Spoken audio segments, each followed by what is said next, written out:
मथुरा में बांके बिहारी का आशीर्वाद लेने के बाद गृह मंत्री अमित शाह जनता के दरबार में थे। मथुरा में लोगों को समझाया और फिर द्वार द्वार संपर्क अभियान के लिए दादरी विधानसभा क्षेत्र पहुंच गए। ये इलाका गुर्जर बहुल है। जाटों की तरह गुर्जर भी पिछले कुछ समय से बीजेपी से नाराज बताए जा रहे हैं। शाह का ये दौरा गुर्जर समुदाय की नाराजगी को दूर करने की कोशिश के तौर पर भी देखा जा रहा है। जातिवाद, परिवारवाद, तुष्टीकरण और भ्रष्टाचार, ये चार नासुरों ने उत्तर प्रदेश का खून पीने का काम किया। जातिवाद के आधार पर सरकारें चली।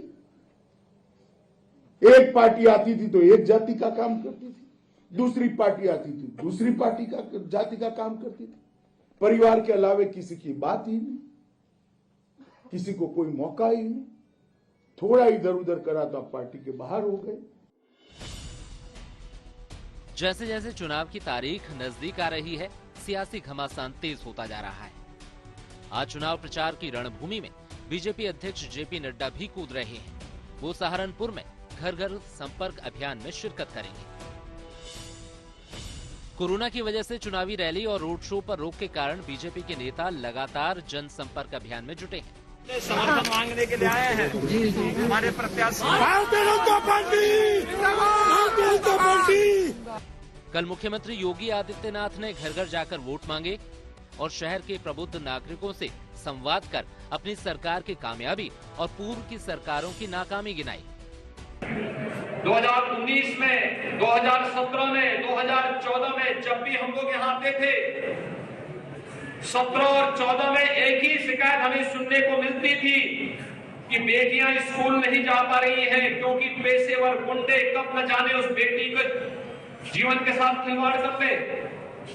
अब हम लोगों ने संकल्प किया था अगर वैसे दुर्योधन और दुशासन पैदा हो गए हैं तो इनको ठीक करना आवश्यक होगा। और तब 2017 में जब जनता जनार्दन का आशीर्वाद प्राप्त हुआ था तो प्रदेश सरकार ने इसके लिए व्यवस्थित कार्य योजना प्रारंभ की थी।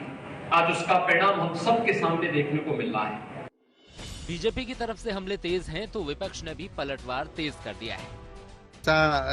कल गए हैं, लोगों से मिल रहे हैं, तो जहाँ जाते हैं वहीं कांग्रेस बीजेपी हार जाएगी, लिख लो। पहले चरण में यूपी में जिन सीटों में चुनाव है उसमें जाटलैंड भी आता है और यहाँ आरएलडी के जयंत चौधरी सुर्खियों में बने हुए हैं। बीजेपी नेताओं की तरफ से पार्टी में दरवाजे खुले रखने के बयान के बाद जयंत चौधरी की अहमियत और बढ़ गई है। जो लोग डाउट अगर कर रहे हैं, हम लोग अपनी दिशा नहीं बदलेंगे। हमने संघर्ष किया है, लाठियां खाई हैं, जनता के मुद्दों को उठाया है, वही हमें आगे करना है। जो चौधरी साहब ने रास्ता दिखाया था, इससे ज्यादा स्पष्ट कोई कह नहीं सकता। कोई ऐसी गुंजाइश नहीं, कोई रास्ता नहीं। पश्चिमी यूपी में घमासान जबरदस्त है। जनता 10 फरवरी को अपना फैसला दर्ज कराएगी। आज तक ब्यूरो।